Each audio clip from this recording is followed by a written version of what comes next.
everybody, I'm Justine, I'm an alcoholic. I have some experience with these steps as they're laid out in the Big Book with the help of a Big Book step study sponsor, a higher power, meetings like this, and people like all of you. And I'm working all of the steps each day to the best of my willingness. Thank you so much for asking me to come speak. I'm a member of the Leominster Tuesday Night Big Book group. And it's awesome to say that I'm a part of that group, a part of any group really, a part of AA, because that was something that I never had before I came here. I always wanted to be a part of something, and even if I was, I never felt that I was.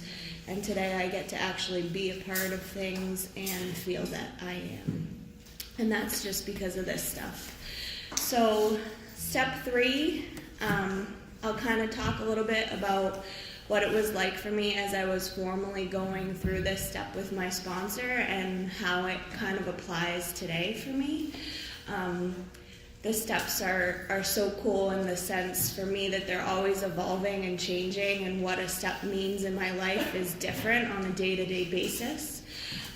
So, when I was at step 3 with my sponsor, I went through and I read the reading, I looked up words I didn't know, and then we met and we went over it together. And she had asked me if there was a specific place that I wanted to do my 3rd step where I felt connected to a higher power. And I had said no, because I had no concept of a higher power at this point in my life. So we were in Leominster, in a parking lot across from Doyle Field, which is like a track. And she was like, okay, are you willing to take another woman through this work when the time comes? And I just said yes, because it was the right answer. And then we got down on our knees in the parking lot and said the 3rd step prayer, and I was pretty mortified by that. And I remember when we were doing the reading, it says being convinced we were at step 3. And I remember talking about that with her and saying, I am not convinced. I don't even know if I believe in God. How can I do this? And she said, are you willing to write after we do this? I said, yes. She said, okay, we're going to keep going. So, we got down on our knees, we said the 3rd step prayer together, and then I had my 5-subject notebook there, and she gave me the directions for the next part.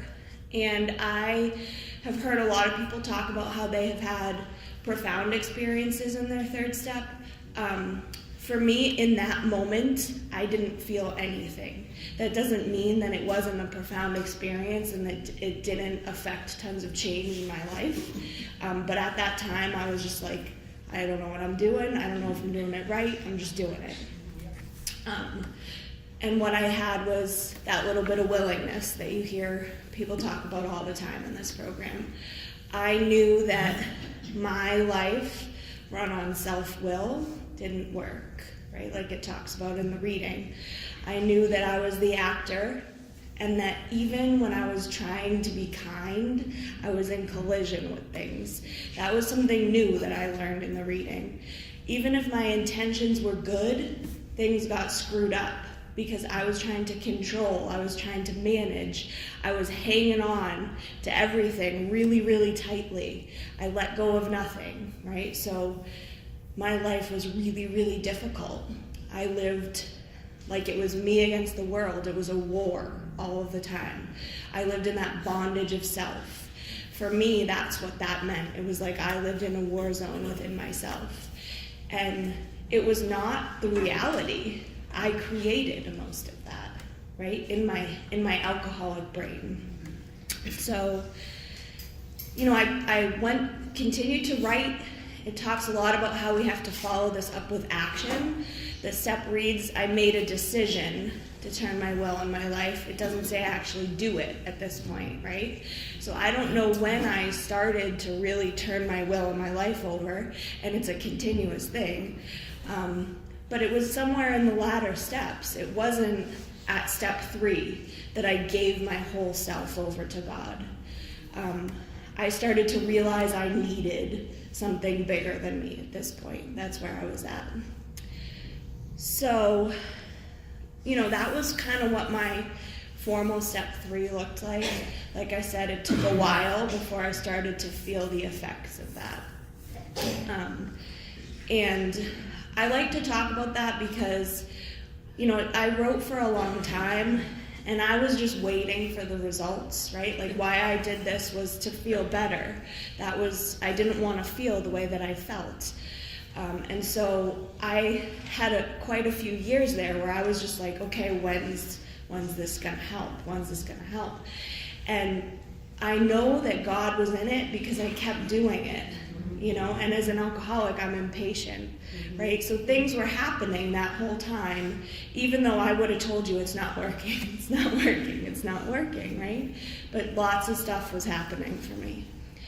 And there's a lot of promises in that reading, the whole 3rd step promises. Like, yes, I have found a new freedom through doing this, and a lot of that has to do with just letting go. For me, the 3rd step today it's about letting go, not just of my alcoholism, of everything. So like the step reads, made a decision to turn my will and my life. And like later, once I was working the latter steps, I'm like, all right, so like what is my will and what's my life? And so I looked up those words and I kind of thought about it. And for me, my will is my thoughts, what I think I want for myself. And my life is what I do, right, is my actions. And I have to give both of those things to God, that's everything. That's everything right there. And that's really hard for me to do as an alcoholic. My default setting is still control, right? Like fear comes up, I get scared because I'm an alcoholic and I get scared all the time. Anything new or different or out of the ordinary scares me. And so then I go, oh, nope, that's not right, let's go over here, right? One of the things I saw in my 4th step was how much I compartmentalized my life. It was crazy to me. Anyway, so today, a lot of the time, through practicing this, I have the ability to pause and say, like, okay, I'm in fear, but okay, God, let's see what this is. Like, I'm just gonna, it's like I have like this gentle hand behind my back just slowly propelling me through life. And when I live like that, everything is smooth. When there's hard stuff and difficult stuff, it's hard and it's difficult, but I'm not like, treading water, splashing around, trying to get through it. I'm just kind of like going. I'm just walking step by step through it. And like right now in my life, I'm 6 months pregnant. I feel like crap a lot of the time. And I hate that. I hate that I feel like crap. I want to feel good, right? I want to be like a glowy, happy pregnant lady. And I'm like, I feel like crap. And of course, then I have expectations of myself that I shouldn't feel that way, and blah, blah, blah, blah. And that's not, none of that is the truth. Like, I feel the way that I feel, and I'm exactly where I'm supposed to be, and I have to trust God on that, and I have to let go. And part of the reason that I don't like it is because I can't do all of the things that I usually do. Like, I'm a pretty busy and active person, and so going to work full time, being in school, working with 8 women, going to all my meetings, going to the gym, doing everything that I usually do is like, oh my God, I can't do all of this.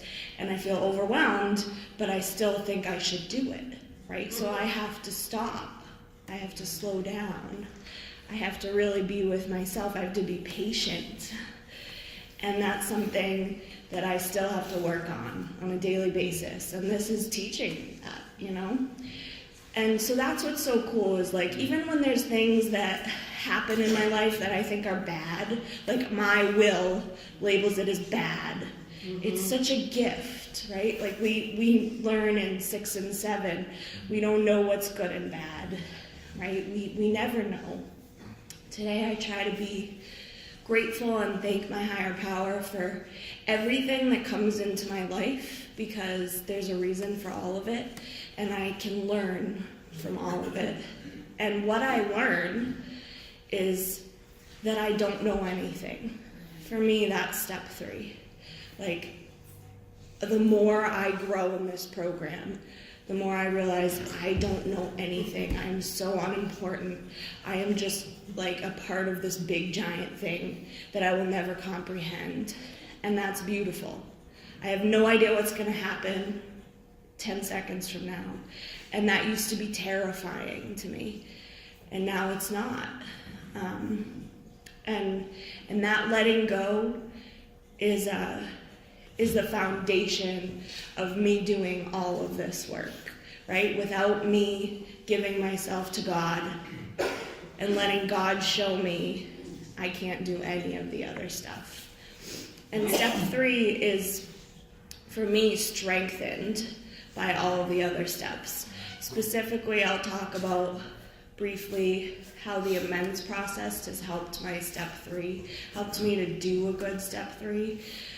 Because I would never go in to take responsibility for some of my behavior to people on my own will, right? Never. I had to trust God in order to do that.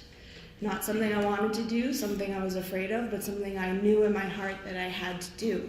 So I did it, and God showed me how to trust and rely on him and give my will and my life over to him through that process, right? So the more amends I did, the more that I worked with other women and worked with people that scared the crap out of me and did all these scary things, God showed me I can give myself to him. Things are easier when I do. Really cool things happen when I do. So if you're at this part of the work and you have no idea what you're doing, I was there too. If you think you're doing it wrong, I was there too. As long as you're willing to keep doing it and you keep doing it, you're okay. So that's all I have. Thanks.